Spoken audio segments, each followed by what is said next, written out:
आप सभी लोग जानते हैं कि 23 मई 2024 को है पूर्णिमा तिथि, जो बहुत ही खास है। और दोस्तों, ये वो पूर्णिमा है जो कि वैशाख महीने में गुरुवार को पड़ रही है। दोस्तों, इसी दिन किया जाने वाला पंडित जी द्वारा बताया गया एक लाल फूल और एक सफेद फूल वाले उपाय आप लोगों को जरूर करना चाहिए, क्योंकि दोस्तों, ये एक ऐसा उपाय है जो कि हर दिन नहीं किया जाता। वैशाख महीने में जो पूर्णिमा पड़ती है उसी दिन किया जाता है। देखिए, ये दिन इतना खास होता है, इतना महत्वपूर्ण होता है। देखा गया है कभी कभी बड़े बड़े पूजा पाठ अनुष्ठान से जो मनोकामना पूर्ण नहीं होती है, वह गुरुवार पूर्णिमा के दिन एक छोटे से उपाय करने से ही आपकी मनोकामना पूर्ण हो जाती है। और बहुत सारे लोगों ने इस उपाय को किया भी है और उनको इस उपाय को करने का फल भी जरूर मिला है। अगर आप लोग भी इस उपाय को इस पूर्णिमा के दिन करना चाहते हैं, तो आप इस उपाय को पहले अच्छे से समझ लेना, सुन लेना, उसके बाद करना। आपको इस उपाय का फल जरूर मिलेगा। आपकी सभी मनोकामनाएं पूरी हो जाएंगी। दोस्तों, हम आपको यहां पर बता दें कि यह जो एक लाल फूल और एक सफेद फूल वाले उपाय है, ये उपाय पंडित जी ने अपनी अभी की सिहोर की कथा में ही बताया है। और इस उपाय को करने से आपके घर में चाहे किसी भी प्रकार की दुख और समस्या क्यों ना चल रही हो, आपको उसका कारण भी नहीं पता है कि भाई ये समस्या किस कारण से चल रही है, उसका कुछ भी कारण हो सकता है। जैसे पितृदोष हो सकता है, काल सर्प दोष हो सकता है, या किसी भी तरह का मंगल दोष भी हो सकता है। और भी बहुत तरह के दोष होते हैं, कुछ भी हो सकता है। पर आपको इस उपाय को करने के लिए अपने दोष को पता लगाने की भी जरूरत नहीं है। आपके घर में किस कारण से इतनी दुख और परेशानी आ रही है, वह भी आपको पता लगाने की जरूरत नहीं है। पूर्णिमा के दिन इस उपाय को कर लेना, क्योंकि इसी एकमात्र उपाय को करने से आपके पूरे घर परिवार में सुख और शांति हो जाएगी। आपके घर में अच्छे अच्छे काम होने लगेंगे। आपकी जो भी मनोकामना होगी वह भी धीरे धीरे करके पूर्ण होना शुरू हो जाएंगी। अब हम समझते हैं इस एक लाल फूल और एक सफेद फूल वाले उपाय को आपको करना कैसे है, किसको करना है, किस समय करना है और कैसे करना है। उपाय आसान है, बस समझने वाली बात है, इसलिए ध्यान से समझिए। उसके बाद ही आप लोग जो है इस उपाय को जरूर कीजिएगा। सबसे पहली चीज हम लोग ये समझते हैं कि इस एक लाल फूल और एक सफेद फूल वाले उपाय को इस आने पूर्णिमा के दिन किसको करना है। तो देखिए, इस उपाय को घर के सभी सदस्यों को करने की बिल्कुल भी जरूरत नहीं है। घर में से कोई एक मुख्य बड़ा सदस्य ही इस उपाय को करेगा, तो उस घर परिवार के सभी सदस्यों को इस उपाय को करने का फल मिल जाएगा। पर वो बड़ा सदस्य कौन होगा, कौन व्यक्ति इस उपाय को करेगा? तो यहाँ पर देखिए, हम आपको बता दें, घर की जो बड़ी माताएं बहनें होंगी, घर की बड़ी माताओं बहनों में से कोई भी एक माता बहन इस वाले उपाय को कर सकती है। अपने पूरे घर परिवार के लिए घर में सभी सदस्यों को इस उपाय को करने की जरूरत नहीं है। मात्र घर की जो बड़ी माताएं बहनें हैं, उनमें से कोई भी एक माता बहन इस वाले उपाय को करेगी, तो उसके घर परिवार के पूरे सदस्यों को इस उपाय का फल मिलेगा। अगर किसी कारणवश माताएं बहनें घर में उपस्थित ना हो या वो इस उपाय को ना कर रही हो, कुछ दिक्कत हो, तो भाई उस जगह पर फिर घर का कोई बड़ा व्यक्ति भी इस उपाय को कर सकता है। माताओं बहनों के कहने का मतलब ये था कि माताएं बहनें घर की लक्ष्मी होती है। जब घर की लक्ष्मी कोई उपाय करती है तो निश्चित ही भगवान शिव जी बहुत जल्दी प्रसन्न होते हैं और उपाय का फल में बहुत जल्दी और बहुत बड़ा करके भी यहाँ पर देते हैं। तो आप लोग ये बात समझ गए होंगे। अब हम ये बात समझते हैं कि इस वाले उपाय को हमें करना किस समय है। एक लाल फूल और एक सफेद फूल वाले उपाय को हमें पूर्णिमा के दिन करना है किस समय। तो देखिए, इस उपाय को करने का जो समय है वो सुबह का समय है और शाम का समय भी है। अब देखिए, यहाँ पर हम मुख्य रूप से सुबह का समय नहीं बोलेंगे, क्योंकि देखिए, ये जो पूर्णिमा है और आप सभी लोग जानते हैं पूर्णिमा के दिन का प्रदोष काल का मतलब शाम का जो समय होता है ना, इस दिन भगवान शिव जी का सबसे प्रिय दिन होता है। तो आप लोग इस एक लाल फूल एक सफेद फूल वाले उपाय को सुबह के समय भी कर सकते हो और शाम के समय प्रदोष काल में भी कर सकते हो। सुबह के समय अगर कर रहे हो तो 10 या फिर 11 बजे तक भी अगर उपाय करोगे तो भी आपको उपाय का फल मिलेगा। वही अगर शाम के समय कर रहे हो तो इस दिन जरूर शाम के समय का ध्यान रखना कि शाम के 6 बजे से लेकर 7 बजे के बीच में अगर आप इस उपाय को कर सकते हो तो बिल्कुल कर लेना, पूरी कोशिश करना। पर अगर किसी कारणवश इस समय के बीच में ना कर पाओ तो रात 8 बजे तक भी अगर आप उपाय को करोगे तो आपको उपाय का फल जरूर मिलेगा। ये बात आपको समझ आ गई कि आप इस उपाय को सुबह और शाम दोनों समय कर सकते हो। मतलब करना आपको एक ही समय है, घर में से किसी एक ही बड़े व्यक्ति को करना है, पर एक ही बार इस उपाय को करना है, दोनों समय नहीं करना है। आपको जो समय अच्छा लगे आप उस समय पर इस वाले उपाय को कर सकते हैं। अब सबसे महत्वपूर्ण बात आती है कि इस उपाय को हमें करना किस लिए है। जैसा कि हमने अभी आपसे बोला कि इस उपाय को करने के बाद आपके जीवन में बहुत सारी खुशियां आएंगी, आपकी मनोकामनाएं पूर्ण होंगी, आपकी धन की समस्या दूर होगी, आपकी पैसों की समस्या दूर होगी।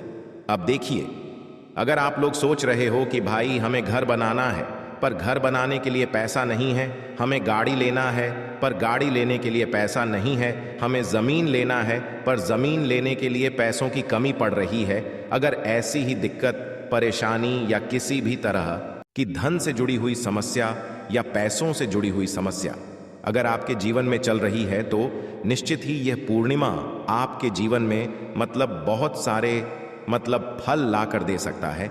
इसीलिए अगर आपके घर में बहुत ज्यादा दिक्कत, समस्या, परेशानी चल रही है, धन से जुड़ी हुई, पैसों से जुड़ी हुई धन की बहुत ज्यादा कमी आ रही है, पैसों की बिल्कुल आवक नहीं हो रही है, तो भाई आप लोगों को इस वाले उपाय को जरूर करना चाहिए, घर में से किसी एक भी बड़े व्यक्ति को।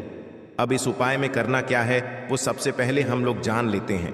उपाय की सामग्री हम लोग सबसे पहले जानते हैं कि इस उपाय में किस किस चीज की आवश्यकता पड़ेगी।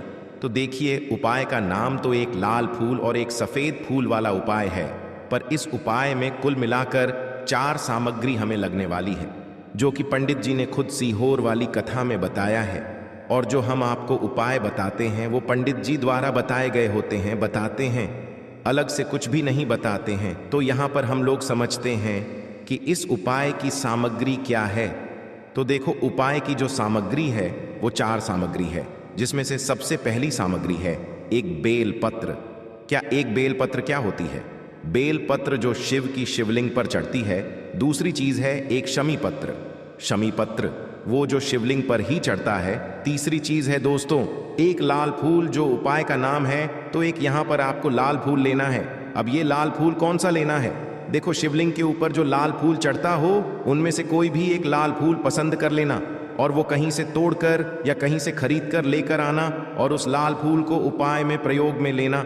उसके बाद में एक सफेद फूल का विशेष रूप से ध्यान रखना। जो सफेद फूल शिवलिंग पर चढ़ता हो सिर्फ वही सफेद फूल लेकर आना, इसके अलावा कुछ मत लेकर आना। तो एक मात्रा में ही आपको ये 4 सामग्री चाहिए, एक बेलपत्र, एक शमी पत्र, एक लाल फूल और एक सफेद फूल। ये 4 सामग्री आप लोग तैयार करके रख लेना।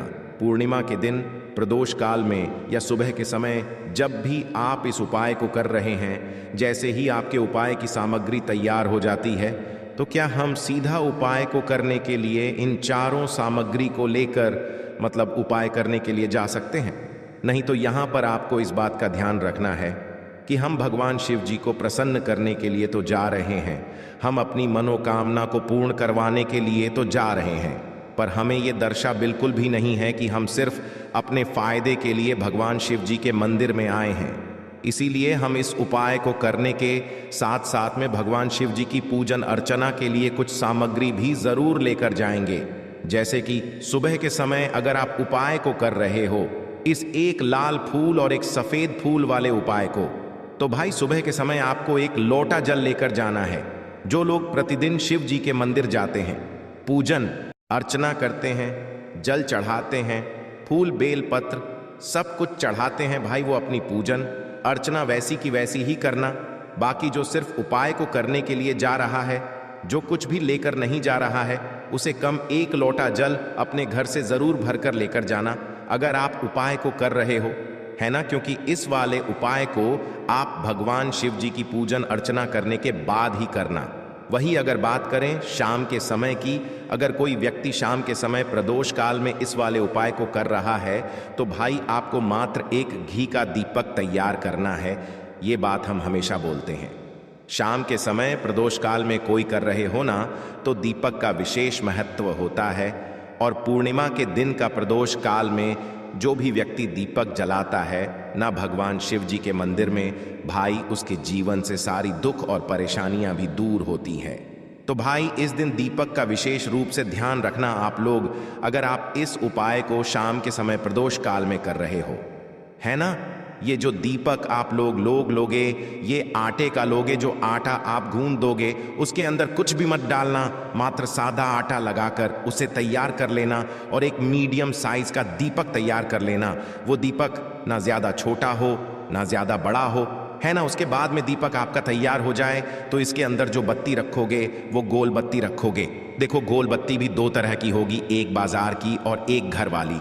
तो कोशिश करना अपने घर में जो रुई रखी हुई है उस रुई से आप लोग एक गोल बत्ती अपने ही हाथों से बनाओ।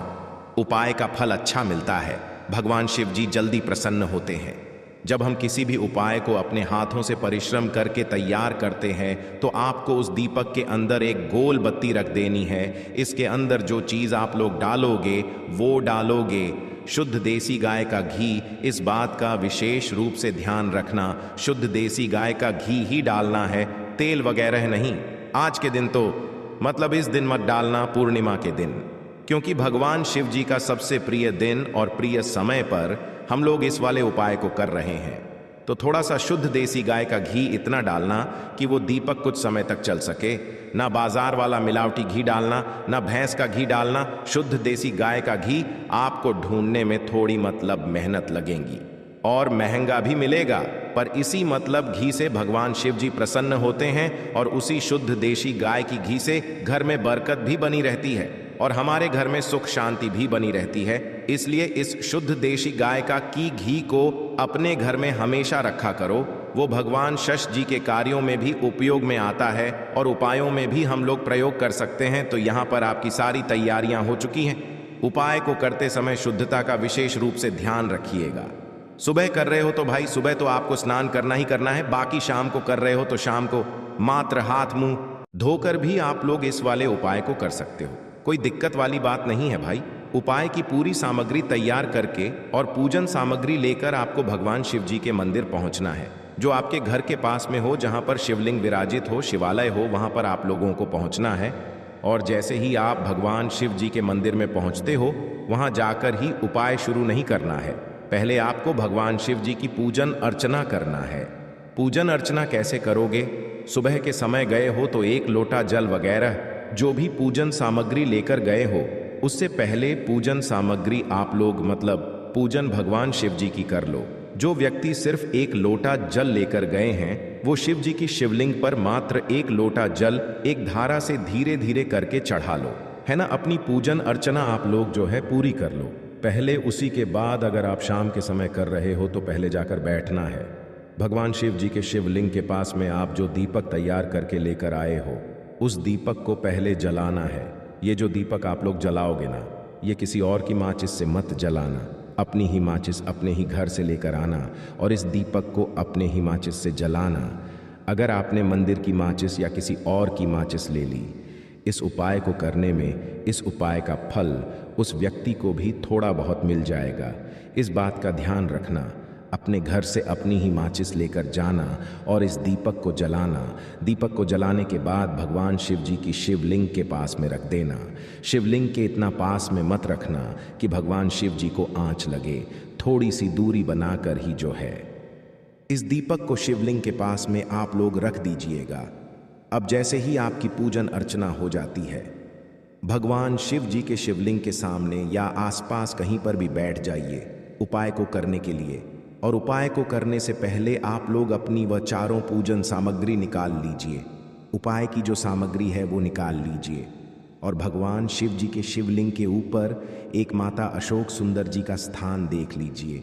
माता अशोक सुंदर जी का जो स्थान होता है वो जलाधारी के ऊपर होता है। जलाधारी के बिल्कुल बीचों बीच में होता है, आप लोगों ने देखा भी होगा। शिवलिंग की जलाधारी होती है, जलाधारी के बिल्कुल बीचों बीच का जो स्थान होगा वो माता अशोक सुंदर जी का स्थान होगा, क्योंकि यहीं पर हमें ये जो है उपाय को करना है। सबसे पहली चीज अब हम उपाय को करना शुरू करते हैं। आप सबसे पहले अपनी एक बेलपत्र उठा लो।